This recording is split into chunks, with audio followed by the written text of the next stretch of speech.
എമ്പുരാനെ സംരക്ഷിക്കാൻ ഐക്യജനാധിപത്യ മുന്നണി രംഗത്ത് വരുന്നു എന്ന വാർത്തയാണ് പുതുതായി കേൾക്കാൻ സാധിക്കുന്നത്. രാഷ്ട്രീയ അജണ്ടകളും തെരഞ്ഞെടുപ്പ് ഫോർമുലകളും ചർച്ച ചെയ്തുകൊണ്ടിരിക്കുന്ന രാഷ്ട്രീയ പാർട്ടികൾ കേരളത്തിന്റെ മണ്ണിൽ പുതുതായി രംഗപ്രവേശം ചെയ്ത ഒരു സിനിമയെ സംരക്ഷിക്കാൻ രംഗത്തു വരുന്നു എന്ന വാർത്ത അത്ഭുതത്തോടു കൂടിയല്ലാതെ നമുക്ക് കേൾക്കാൻ സാധിക്കില്ല. സിനിമ കേരളത്തിലെ രാഷ്ട്രീയത്തിന്റെ വാട്ടർലൂവായി മാറുകയാണ്. കേരളത്തിൽ വേരുറപ്പിക്കാൻ രാജീവ് ചന്ദ്രശേഖരനിലൂടെ ശ്രമിക്കുന്ന ഭാരതീയ ജനതാ പാർട്ടിയും സംഘപരിവാര ശക്തികളും യഥാർത്ഥത്തിൽ വലിയ കുഴിയിലേക്ക് പതിച്ചുകൊണ്ടിരിക്കുകയാണ്. എമ്പുരാൻ എന്ന് പറയുന്ന സിനിമയെ വംശവെറിയുടെ സിനിമയായി കണ്ടുകൊണ്ട് ആ സിനിമയെ പരാജയപ്പെടുത്താൻ വ്യാപകമായിട്ടുള്ള ഹെയ്റ്റ് ക്യാമ്പയിൻ അത് നടത്താൻ ഇത്തരം സംഘശക്തികൾ ശ്രമിക്കുമ്പോൾ സിനിമയെ ഹൃദയത്തോട് ചേർത്ത് നിർത്തി സിനിമയെ സംരക്ഷിക്കാനുള്ള പോരാട്ടത്തിലാണ് ഇന്ത്യൻ നാഷണൽ കോൺഗ്രസും അതിന്റെ യുവജന നേതാക്കന്മാരും ഇപ്പോൾ രംഗത്തെത്തിയിരിക്കുന്നത്. നോക്കൂ, ഇന്ത്യയിൽ ഇന്ത്യൻ നാഷണൽ കോൺഗ്രസിന്റെ ഒരു പാരമ്പര്യം അത് തന്നെയാണ്.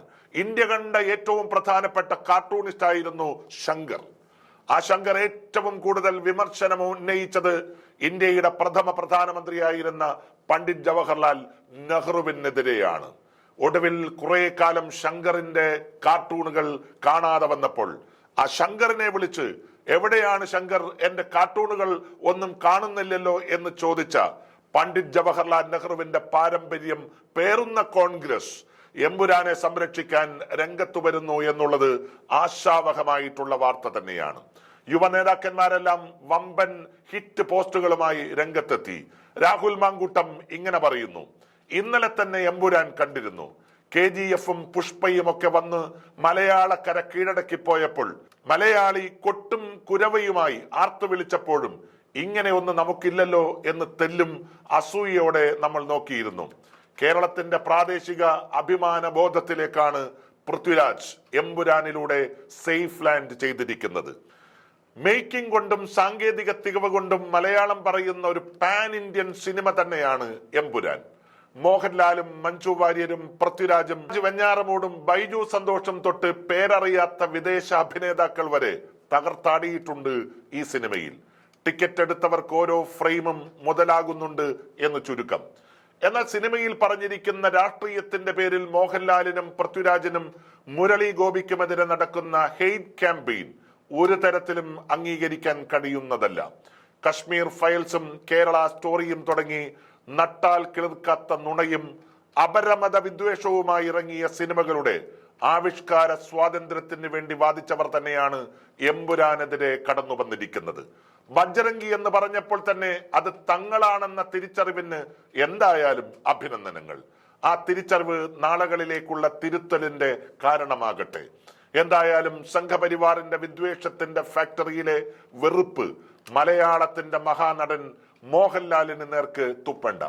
പുരികക്കൊടി തൊട്ട് വിരലുകൾ വരെ അഭിനയിക്കുന്ന മഹാപ്രതിഭയെന്ന് തെല്ലും അതിശയോക്തിയില്ലാതെ ഈ നടനെ വിശേഷിപ്പിക്കുന്നത് കഴിഞ്ഞ പല പതിറ്റാണ്ട് കാലത്തായി അദ്ദേഹം പകർന്നാടിയ വേഷങ്ങളുടെ അഭിനയ തികവ് കൊണ്ടാണ്. മലയാളത്തിന്റെ തലപ്പൊക്കമുള്ള 2 ബ്രാൻഡുകളിൽ ഒന്നാണ് മോഹൻലാൽ. The big എംസ്. അതിനൊരു കോട്ടം വരുത്താനുള്ള കെൽപ്പൊന്നും ബജ്രംഗികൾക്ക് വാളയാർ അതിർത്തിക്കിപ്പുറം ഈ നാട് തന്നിട്ടില്ല, തരികയുമില്ല. സബർമതി പുഴയിലൂടെ എത്ര വെള്ളമൊഴുകിപ്പോയാലും അതിൽ നിങ്ങൾ എത്ര കഴുകിയാലും മായാത്ത കറയാണ് നിങ്ങളുടെ ചെയ്തികളിലൂടെ നിങ്ങളുടെ ശരീരത്തിലുള്ളത്. ആ അഴുക്കിന്റെ അഹങ്കാരത്തിൽ മോഹൻലാലിനും സിനിമയ്ക്കും നേരെ ചാടേണ്ട. അതുകൊണ്ട് വിട്ടുപിടി മോനെ, അപ്പച്ചട്ടിയിൽ അരി വറുക്കരുതേ എന്നാണ് രാഹുൽ മാങ്കൂട്ടം എഴുതിയിരിക്കുന്നത്. കേരളത്തിലെ കോൺഗ്രസിന്റെ സുപ്രധാന നേതാക്കന്മാരെല്ലാം എമ്പുരാൻ അനുകൂലമായി രംഗത്തു വന്നിരിക്കുന്നു. നമ്മൾ ഓർമ്മിക്കേണ്ടത് ഇതേ മുരളി ഗോപി തന്നെയാണ് ലെഫ്റ്റ് ആൻഡ് റൈറ്റ് എന്ന് പറയുന്ന സിനിമയുടെ തിരക്കഥയും നിർവഹിച്ചത്.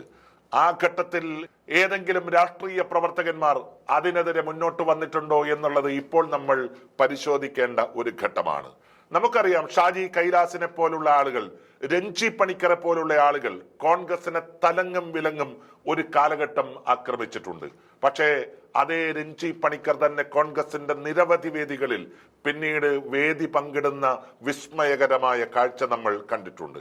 കോൺഗ്രസ് രാഷ്ട്രീയം വളരെ കൃത്യതയോടുകൂടി പറയുന്നു, ക്രിയേറ്റിവിറ്റിയെ എതിർക്കാൻ തങ്ങളില്ല, ക്രിയാത്മകതയെ എതിർക്കാൻ തങ്ങളില്ല.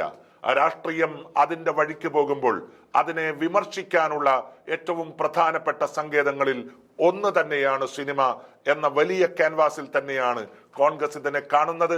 തീർച്ചയായിട്ടും എമ്പുരാൻ കോൺഗ്രസിന് നൽകിക്കൊണ്ടിരിക്കുന്ന മൈലേജും കോൺഗ്രസ് എമ്പുരാന് നൽകിക്കൊണ്ടിരിക്കുന്ന മൈലേജും കേരളത്തിലെ സാംസ്കാരിക, സിനിമ, രാഷ്ട്രീയ മേഖലകൾ തമ്മിലുള്ള വലിയ ചർച്ചയുടെ കളമായി മാറുകയാണ്.